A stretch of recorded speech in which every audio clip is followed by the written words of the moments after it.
DNA జ్యోతిష్యానికి సాధారణ జ్యోతిష్యానికి తేడా ఏమిటంటే, వేల సంవత్సరాల నుండి సాధారణ జ్యోతిష్యం ద్వారా ఒక జాతక చక్రం చూసి భూత భవిష్యత్ వర్తమాన కాలాలలో ఎప్పుడు ఎలా ఏమి జరుగుతుందని చెబుతూ, ఒకవేళ అవి గాని అనుకూలంగా జరగకపోతే ఎలాగైనా ప్రకృతికి విరుద్ధంగా వాటిని మార్చేయాలని, అది కుదరకపోయినా పరిహారాల నెపంతో చేసే పద్ధతిది. కానీ దానికి మారుగా డిఎన్ఏ జ్యోతిష్యం ద్వారా ఇవన్నీ ఎందుకు జరుగుతున్నాయని కనుగొని ఒక పని చేసే ముందే అది సరైనదా కాదా అని సరైన సమయంలో మనము తీసుకునే మంచి నిర్ణయం జీవితంలో అన్నింటిలో విజయాలు సాధించడానికి సలహాలు మార్గదర్శకాలు చెప్పే నిజమైన జ్యోతిష్య విధానం ఇది. ఏది మీకు అవసరమో మీరే నిర్ణయించుకోగలరు. ప్రపంచవ్యాప్తంగా ఉన్న డిఎన్ఏ ఆస్ట్రాలజీ ప్రేమైన ప్రేక్షక మహాశైలందరికీ నా హృదయపూర్వక నమస్కారములు. నేను తిరుపతి పట్టణములోని రేణుగుంట నుండి మీ గుణబ్రహ్మ సరస్వతి. ఈ వీడియో ద్వారా డిఎన్ఏ ఆస్ట్రాలజీ ప్రకారంగా అష్టకర్మలలో పుట్టినటువంటి స్త్రీలకైనా పురుషులకైనా ఏ వారము అదృష్టాన్ని చక్కటి వరంగా మనకు అందిస్తుంది అన్న విషయాల్ని చర్చిస్తున్నాము. అయితే ఎవరైనా కానీ ఉదయం లేచినప్పటి నుంచి మంచి కార్యాలలో వేలు పెట్టేటప్పుడు, చేయి పెట్టేటప్పుడు, వాళ్ళు కాలు పెట్టేటప్పుడు వాళ్ళు ఆలోచించేది ఏంటంటే, ఈ వారము మంచిదా చెడ్డదా, ఏ వారంలో మనం ప్రారంభిస్తే మంచి జరుగుతుంది, అదేవిధంగా ఏ ముహూర్తం మంచిది, ఏ తిథి, ఏ కరణము, ఏ యోగము, ఏ నక్షత్రము, ఏ వారాలు బాగుంటాయి పంచాంగములో చెప్పబడినవి అని లేచిన వెంటనే టీవీ పెడతారు, యూట్యూబ్ ఛానల్ ఓపెన్ చేస్తారు, ప్రముఖ జ్ఞానులు చెప్పిన విషయాలన్నీ చూస్తారు. ఫలానా నక్షత్రం జరుగుతుంది కాబట్టి, ఈరోజు పంచమి కాబట్టి, ఈరోజు దశమి కాబట్టి, ఈరోజు ఏకాదశి కాబట్టి, ఈరోజు పౌర్ణమి కాబట్టి మంచి చేయాలి, ఆ చతుర్దశి వచ్చింది, అష్టమి వచ్చింది కాబట్టి బాగొద్దు, అది కాకుండా అది అమావాస్యగా ఉంది, ఇది రక్తతిథులు, అలాగే జయతిథులు ఉన్నాయి, రక్తతిథులు ఉన్నాయి, బంధతిథులు ఉన్నాయి, ఇలాగ రకరకాలైనటువంటి జ్యోతిష్య పరిశీలనలు విని విని విని ఏది ఫాలో అవ్వాలా, ఏది ఫాలో కాకూడదా అన్నటువంటి ఒక సంశయంలో ఉన్నారు. ఈ జ్యోతిష్యం అనేది ఒక కన్ఫ్యూజన్ స్టేట్ లోకి వెళ్ళిపోయింది. ఒక పర్టికులర్ గా ఒక జ్యోతిష్యుడు చెప్పినటువంటి విషయాల్ని ఇంకొక జ్యోతిష్యుడు చెప్పడం లేదు. వివాహ విషయం గురించి పరిశీలించాలని వెళ్ళినప్పుడు ఒక తల్లిదండ్రి ఎంతో నమ్మకంతో ఒక జ్యోతిష్యుని దగ్గరికి వెళ్తే, ఒక ఇద్దరు జాతకాలు తీసుకెళ్తే వధువు వరుడిది, ఆ పండితుడు ఒకలాగా చెప్తే ఇంకొక పండితుని దగ్గరికి వెళ్తే ఇంకొకలాగా చెప్తే, ఇలా 10 మంది పండితుల దగ్గర 10 విధాలుగా చెప్తున్నారు. కానీ పర్టికులర్ గా డిఎన్ఏ ఆస్ట్రాలజిస్ట్ మాత్రమే ప్రపంచంలో ఎన్ని భాషల్లో ఉన్నా అందరూ చెప్పేది ఒకే ఒక అంశమే చెప్తారు. దానికి కారణం ఏంటంటే 2 2 4, 2 2 4, it is all over the world. 2 × 2 4, ఇది ప్రపంచంలో ఏ దేశంలోకి వెళ్ళి అడిగినా అదే చెప్తారు. అదే విధంగానే ఉండాలి కదా జ్యోతిష్యం అంటే. మరి మేము ఈ పద్ధతిలో వెళ్తున్నాం, ఆ పద్ధతిలో మేము వెళ్తున్నాం, ఈ పద్ధతి ప్రకారం ఇది బాగలేదు, ఆ పద్ధతి ప్రకారం ఇలాగుందని ఎందుకు చెప్తున్నారు? అప్పుడు ఏమవుతుందంటే ప్రజలు కన్ఫ్యూజన్ లో ఉన్నారు. ఏది నిజమైన జ్యోతిష్యము, ఏది మన యొక్క నిత్య జీవితంలో కనెక్ట్ అవుతుందో తెలియనట్టు పరిస్థితిలో ఉన్నారు. అప్పుడు అనంగా మన యొక్క డిఎన్ఏ ఆస్ట్రాలజీ వచ్చింది. అక్కడి నుండి చూసుకోండి, మీ జాతకాలు ముందర పెట్టుకోండి. మీరు ఒకవేళ రాహుకర్మ రిజిస్ట్ని కలిగి ఉన్నారా, అప్పుడు పుష్యమి, విశాఖ, శతభిష నక్షత్రాల్లో మీ కుటుంబంలో ఉంటుంది. ఒక కుటుంబంలో పుష్యమి నక్షత్రంలో పుట్టితే అదే కుటుంబంలో శతభిష నక్షత్రం వాళ్ళు పుట్టుంటారు, విశాఖ నక్షత్రం వాళ్ళు పుట్టుంటారు అంటాం. వెంటనే చూస్తారు, చూసిన వెంటనే ఉన్నాయి, అయితే ఇదే కరెక్ట్గా ఉందని నిర్ణయాలు తీసుకుంటున్నారు. అంటే అర్థం ఏమిటి? రాశి పడి నక్షత్రము, లగ్న పాయింట్ పడి నక్షత్రం, లగ్నాధిపతి పడి నక్షత్రాలను పరిశీలించాలి అంటున్నాం. ఆ కుటుంబంలో క్యాన్సర్ ఉంది, breathing problem, wheezing problem, asthma, TB, unexpected death, accident problem, మొలలకు సంబంధమైనటువంటి వ్యాధులు, కరెంట్ షాక్ తో చనిపోయిన వాళ్ళు, జంతువుల చేత చంపబడిన వాళ్ళు, విష పురుగుల చేత చంపబడిన, హత్య చేయబడిన వాళ్ళు, హత్య చేసినటువంటి వాళ్ళు ఉంటారు. 2 వివాహాలు జరుగుతాయి, ఇతర దేశాల్లో ఉంటారు, ఇంటర్ కాస్ట్ మ్యారేజ్ జరుగుతుంది అంటాం. Chemical, electrical, electronics, automobiles, transport ఇలాంటి ఉద్యోగాల్లో కంపల్సరీగా ఉంటారంటాం. ఉన్నాయి. అప్పుడు ఏది నిజమైన జ్యోతిష్యం అనేది ఇప్పుడు నిర్ధారణ చేసుకుంటున్నారు.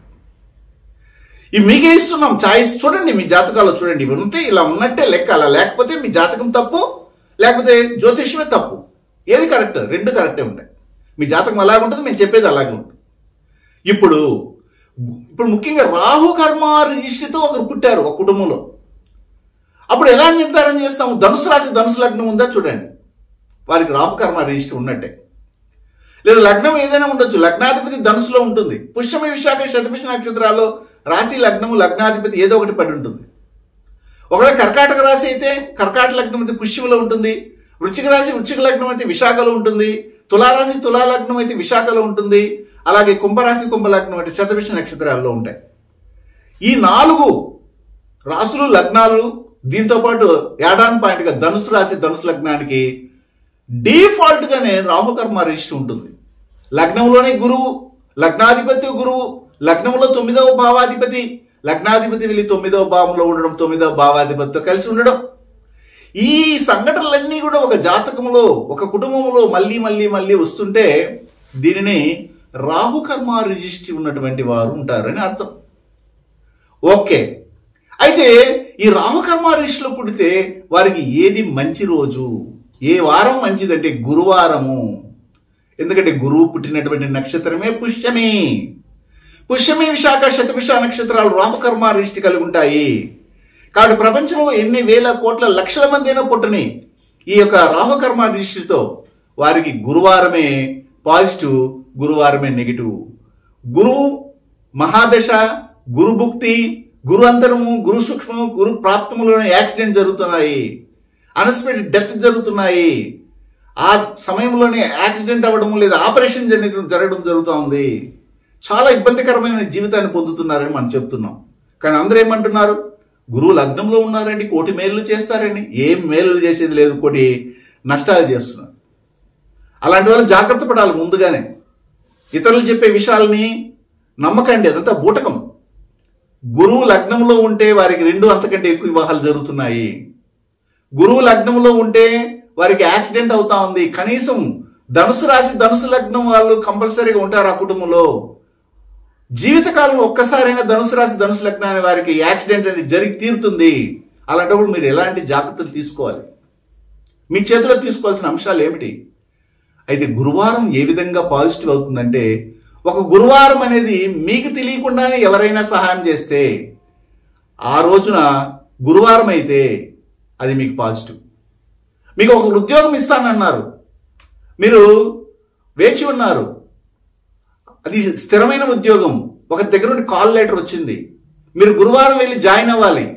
కానీ ఇంట్లో సమస్య, గురువారం వెళ్ళకపోతే నష్టమే. అదే గురువారం కానీ మీరు వెళ్ళగలిగితే అద్భుతమైనటువంటి స్థిర ఉద్యోగ ప్రాప్తిని మీరు పొందుతారు. ఇతర దేశాలకు వెళ్ళాలనుకున్నా కానీ మీకు వచ్చిన వీసా గురువారం కానీ వచ్చింది అనుకోండి, తెలియకుండానే మీరుగా నిర్ణయాలు తీసుకుని మాకు గురువారం కావాలని అడగకూడదు, అది నష్టాన్ని ఇస్తుంది మీకు. కాబట్టి రాహుకర్మ రిజిస్ట్రీలో పుట్టినటువంటి వారు గురువారం రోజునే ఒక నిశ్చితాంబలానికి సంబంధమైనటువంటి ముహూర్తం ఒక పండితుడు చెప్పబడింది, ఓకే అని చెప్పండి. లేదా పెళ్లి ముహూర్తమైంది, ఓకే అని చెప్పండి. లేకపోతే మీకు ఉదాహరణకి పెళ్ళయింది, పెళ్ళయిన తర్వాత ఒక అమ్మాయో అబ్బాయో పుట్టబోతున్నారు, అప్పుడు డాక్టర్ దగ్గరికి వెళ్ళారు, డాక్టర్ దగ్గరికి మీరు చెప్పి, మీరు ముహూర్తాలు చెప్పి సిజరేన్ చేసి కడుపును కోసి బిడ్డలను బయట తీస్తున్నారు. మీరేమో మీ బిడ్డలు మహర్జాతకులు అయిపోతారండి. అదంతా అబద్ధము. ఎలా పుట్టినా వారి కర్మారిష్టి మారదు కదా. మీ కడుపులో పుట్టినప్పుడు మీకున్నటువంటి కర్మారిష్టి దగ్గర ట్రాన్స్ఫర్ అవుతుంది. మీరు ఎంత ముహూర్తం పెట్టుకొని బిడ్డలను బయట తీసినా కానీ ఆ కర్మను అనుభవించాల్సిందే కదా. అయితే డాక్టర్ ఏం చేస్తారు, ఇలా పలానా రోజు కాదు నేను చెప్తాను ఆ రోజు చేసుకోండి అని చెప్పి, అదే గురువారంగా వచ్చింది అనుకోండి, డాక్టర్ చెప్పిన తర్వాత స్పాంటేనియస్ గా డాక్టర్ నోట్లో వచ్చింది ఆ మాట, అప్పుడు ఓకే మీరు చేయండి సార్ అని చెప్పి అతని దగ్గర చేపించుకోవచ్చు. ముహూర్తాలు పెట్టి బిడ్డల్ని బయట తీయడం వల్ల, జన్మను ఇవ్వడం వల్ల వాళ్ళు మహర్జాతకులు అవుతారనేది ట్రాష్, అబద్ధము. వారి కార్మిక రిష్ట ఎట్టి పరిస్థితుల్లో మారదు, అనుభవించవలసిందే. జన్మలు మారవచ్చు కానీ బాంధవ్యాలు చేంజ్ కావు. అక్కడ వచ్చినటువంటి బిడ్డ మిమ్మల్ని ఎత్తుకొని వచ్చి మీ గూట్లో చేరుంటారు. ఇది తప్పదు. కాబట్టి గురువారం అనేది మీకు పాజిటివ్గా జరగాలంటే మీరు ఏం చేయాలంటే సైలెంట్గా ఉండాలి. అదే గురువారాన్ని మీ ప్రకృతి, మీరు కొలిసే దైవము, మీ యొక్క కులదేవత ఆ గురువారం రోజున స్పాంటేనియస్ గా మీకు ఏదైనా తెచ్చి ఇవ్వడానికి ప్రయత్నం చేస్తే, అదృష్టాన్ని ఇవ్వడానికి వస్తే, అది ఉద్యోగమా, విద్య, లేదా సంపదల, లేదా ఆస్తిపాస్తుల విషయమా, ఉద్యోగ రీత్యా ఇతర దేశాలకు వెళ్ళడమా, లేకపోతే అక్కడ ఆల్రెడీ డే అంటే ఆ వీక్ అనేది పుట్టప్ అయిపోయి ఉంటుంది, మళ్ళీ మీరు మార్చకుండా దాన్ని ఫాలో అయినారనుకోండి, గురువారం మీకు అదృష్టాన్ని ఇస్తుంది. అలా లేదండి, మాకు గురువారమే ఇవ్వండి అని మీరు కావాలని, నేను సాయిబాబా భక్తుడినండి, రాఘవేంద్ర స్వామి భక్తుడినండి, నేను గురువారం రోజునే షిరిడి సాయి దగ్గరికి వస్తానండి, నేను గురువారం రోజునే రాఘవేంద్ర స్వామిని దర్శించాలనుకున్నానండి, నేను గురువారం రోజునే నా స్వగురువుని దర్శించాలనుకొని వచ్చారనుకోండి, ఎక్కడికైనా వెళ్ళారనుకోండి, ఆ రోజు మీకు బ్యాడ్. ఎందుకంటే మీరు రాహు కర్మ రిజిస్టర్లో పుట్టిపోయినారు.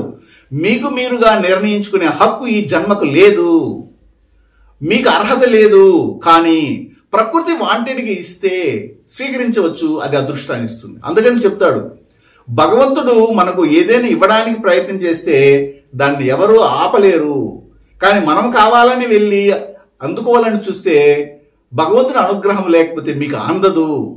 ఈ రెండు విషయాలు గమనించండి. దాన్ని బట్టి భగవంతుడు స్పాంటేనియస్ గా మీకు గురువారం రోజున ఒక మంచి చేయాలని ప్రయత్నం చేసి వేరే వ్యక్తుల ద్వారా మీకు అందజేసినప్పుడు దాన్ని స్వీకరించగలిగితే అదృష్టం వస్తుంది. మీ ప్రమేయం లేకుండానే అది మంచి యోగాన్ని ఇస్తుంది.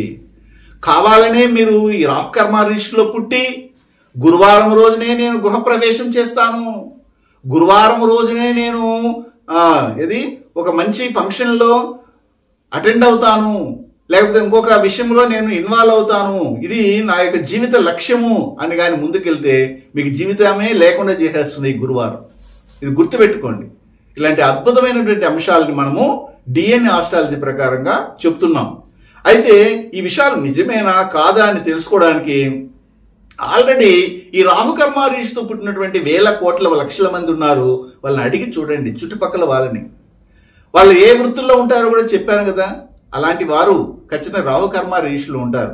అలాంటప్పుడు వారికి తెలియకుండానే అదృష్టము, ఒక లాటరీ స్పాంటేనియస్ గా గురువారమే తగిలి ఉంటుంది.